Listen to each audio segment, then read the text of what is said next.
Après 6 saisons en Formule 1, la situation de Lance Stroll n'a jamais semblé aussi précaire. Non pas parce que le soutien financier de son père s'affaiblit, bien loin de là, mais plutôt parce que ses résultats sont de plus en plus compliqués, qu'il ne montre aucune progression et surtout une motivation qui paraît extrêmement faible. Stroll, champion du monde de Formule 1, c'est avant tout le rêve d'un père, Lawrence, homme d'affaires, qu'il veut transmettre à son fils, Lance. Comme chaque pilote, le Canadien va alors débuter en karting où il engrange de nombreux titres et les bons contacts qu'il a autour de lui vont lui permettre d'intégrer la Ferrari Driver Academy à l'âge de 9 ans seulement. En 2014, il fait ses débuts en monoplace et Lawrence Stroll, le père, va mettre toutes les chances du côté de son fils en devenant actionnaire de Prema, qui est déjà l'une des voire la meilleure écurie en formule de promotion, et le jeune Lance aura donc les meilleurs ingénieurs, des pièces toutes neuves et des séances d'essais supplémentaires. Forcément, ça aide. Mais ça ne fait pas tout, il doit aussi ses excellentes performances à son talent, tout simplement, puisqu'il remporte 10 des 17 courses lors de sa première saison en F4 italienne, devenant donc largement champion. Après une première saison d'apprentissage en F3 européenne où il termine 5ème, Lance Stroll va rouler sur le championnat, remportant 14 des 30 courses et terminant champion avec plus de 200 points d'avance sur son plus proche poursuivant. On le comprend donc dès son plus jeune âge, Lance Stroll est un bon pilote qui a également un père qui met toutes les chances de son côté pour qu'il réussisse, schéma qu'il va reproduire en F1, d'abord en payant la place de son fils chez Williams, puis en rachetant une écurie et même un constructeur. Mais Lawrence Stroll est avant tout un businessman, et ses investissements ne sont pas que des cadeaux pour son fils, bien évidemment. Il y voit un réel intérêt financier et veut également vivre son propre rêve, celui de devenir un grand nom de la F1, même si pour lui, ce sera forcément du côté des paddocks. Le jeune Lance, lui, continue son ascension fulgurante puisqu'il va accéder directement à la F1 sans l'expérience cruciale de la Formule 2 qui pourrait lui faire défaut.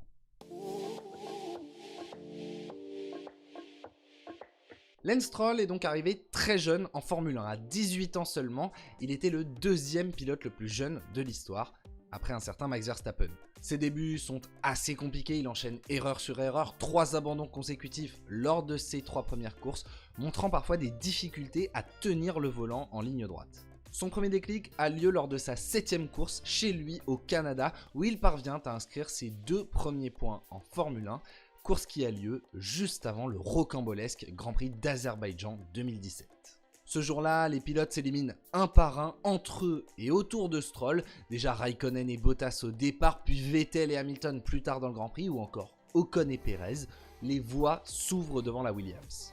6 abandons, un drapeau rouge, des safety cars, ce Grand Prix est un chaos absolu, alors que pendant ce temps-là, Lance Stroll lui parvient enfin à aligner une course propre.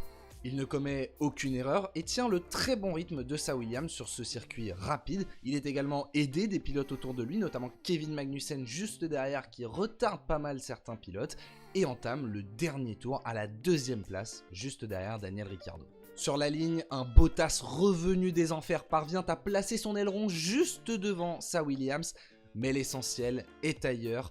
À 18 ans seulement, Lance Stroll devient le 2e plus jeune pilote de l'histoire de la Formule 1 à monter sur un podium avec seulement 12 jours de retard sur Max Verstappen. Malgré la quantité folle de circonstances de course, il faut saluer ce résultat exceptionnel au volant d'une Williams. Ce début de saison va finalement assez bien représenter la suite de la carrière de Lance Stroll chez Williams, un pilote en difficulté, habitué au fond de peloton qui commet des erreurs, mais qui dans ses très bons jours peut être un excellent pilote de Formule 1. En 2017 par exemple, il signe un autre exploit sous la pluie de Monza, il se hisse pour la première fois en première ligne d'un Grand Prix aux côtés de Lewis Hamilton, devenant alors le plus jeune pilote en première ligne d'un Grand Prix de Formule 1. Malheureusement, la Williams dégringole en termes de performance et en 2018, il ne signe que 2 timides entrées dans les points, de nouveau à Bakou et à Monza. En 2019, Lawrence Stroll rachète l'écurie Force India, renommée Racing Point, et y place son fils. Mais c'est de nouveau une saison compliquée pour Lance qui termine 15ème du championnat pilote avec 21 points, quand son coéquipier Sergio Perez est 10ème avec 52 unités. Même s'il montre une nouvelle fois sa capacité à saisir les opportunités, terminant 4ème en Allemagne et passant très proche d'un podium qui lui est ravi dans les derniers tours par un Sébastien Vettel déchaîné. En 2020, Stroll et Perez se retrouvent au volant d'une Mercedes rose. la Racing Point étant tout point semblable à la Mercedes championne du monde l'année précédente, ce qui en fait une voiture concurrente à des très gros points, voire des podiums. Pour la première fois, Lance Stroll a une voiture très performante, et ça lui réussit plutôt bien. En début de saison, il enchaîne 7 arrivées consécutives dans les points, dont 3 top 4, parachevés par un podium à Monza.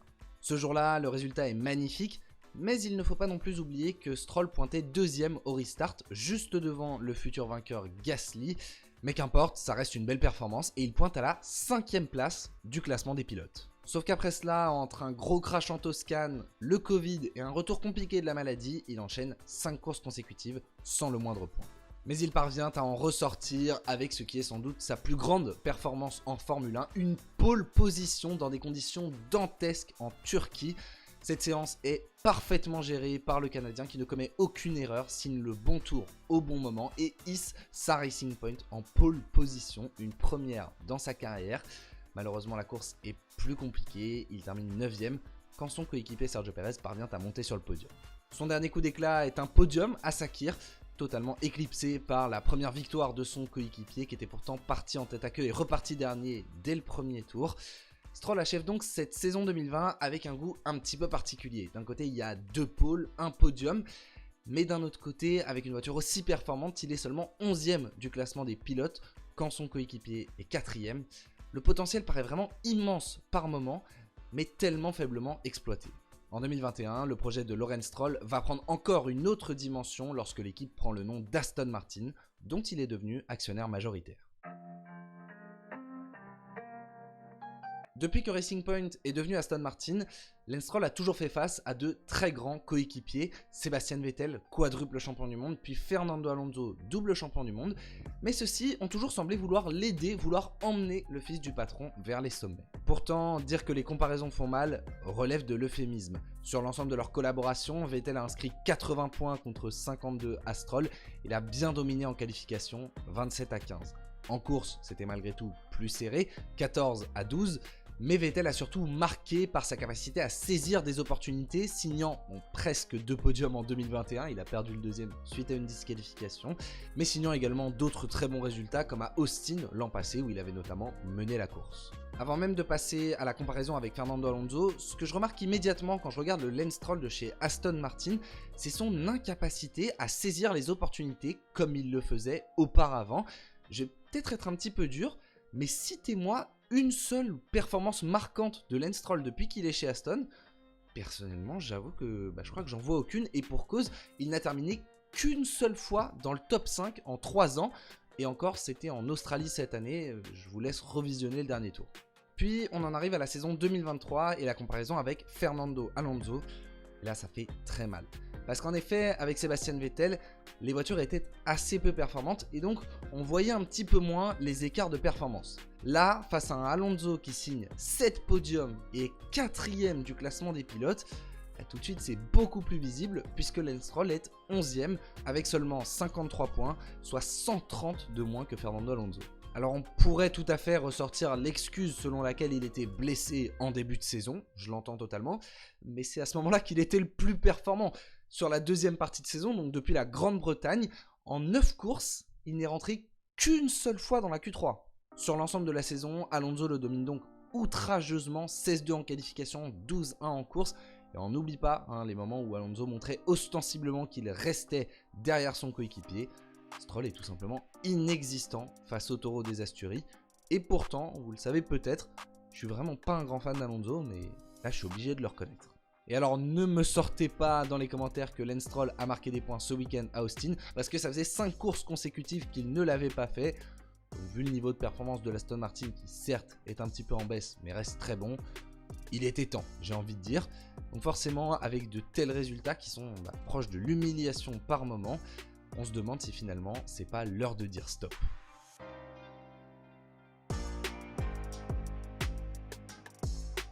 Cela fait maintenant 6 ans que Lance Stroll est en Formule 1 et pour moi sa dernière performance marquante remonte à la Turquie en 2020, donc il y a 3 ans. En 2023, il accusait un retard de performance sur son coéquipier Fernando Alonso dès le début de saison alors que celui-ci découvrait l'écurie et cela n'a fait que de s'accroître. Les performances sont mauvaises et il faut le dire. Pourtant, croyez-moi, j'ai vraiment longtemps voulu défendre Lance Stroll. Je sentais qu'il y avait un potentiel chez ce garçon. Mais là aujourd'hui, je dois vous le dire, j'ai perdu espoir. Il a 24 ans, il ne me montre plus du tout qu'il progresse et il continue même de commettre des erreurs de débutant comme le week-end dernier à Austin où il est venu se placer sur la grille de départ alors qu'il partait de la voie des stands. Et surtout, mais alors surtout, ce qui m'énerve au plus haut point avec Lance Stroll, c'est son comportement et son attitude absolument détestable. Alors on le sait, ça n'a jamais été un grand bavard, mais on ne peut pas lui en vouloir pour ça. Kimi Raikkonen non plus ne parlait pas, et c'est pour ça qu'on l'aimait. Stroll nous a aussi montré de beaux sourires quand il était tout en haut de la feuille des temps en Turquie. I love my job. Mais son esprit je m'en foutiste commence vraiment à m'agacer. On dirait qu'il n'en a rien à faire d'enchaîner les performances, il faut le dire, catastrophiques, et que ça le rend parfois même méprisant, comme au Qatar. Cet extrait est vraiment éloquent. Lance, we saw frustration from you on the TV screens. This obviously means so much to you. What are your emotions right now? Yeah. Okay. Sorry for the language there. What is not clicking for you behind the wheel at the moment? I don't know. And how does this change your mindset for the weekend? Is it now a test session? Are you going to go for it in the sprint? Keep driving. Je m'acharne peut-être un peu, certes, mais ce garçon a une immense chance d'être pilote de Formule 1, qui plus est chez Aston Martin, et dans sa carrière, n'avoir eu à penser qu'au pilotage. Il n'a pas galéré à trouver des sponsors. Son attitude désintéressée, il a le droit de l'adopter, mais quand il performe, pour moi, un pilote de Formule 1 qui justement a des difficultés devrait faire profil bas et se mettre au travail. Alors oui, pour moi, il est temps de dire stop à Lance Stroll en Formule 1. J'y ai cru, je lui ai laissé sa chance, mais là j'ai vraiment atteint le point de non-retour. Je vous laisse maintenant me donner votre avis en commentaire.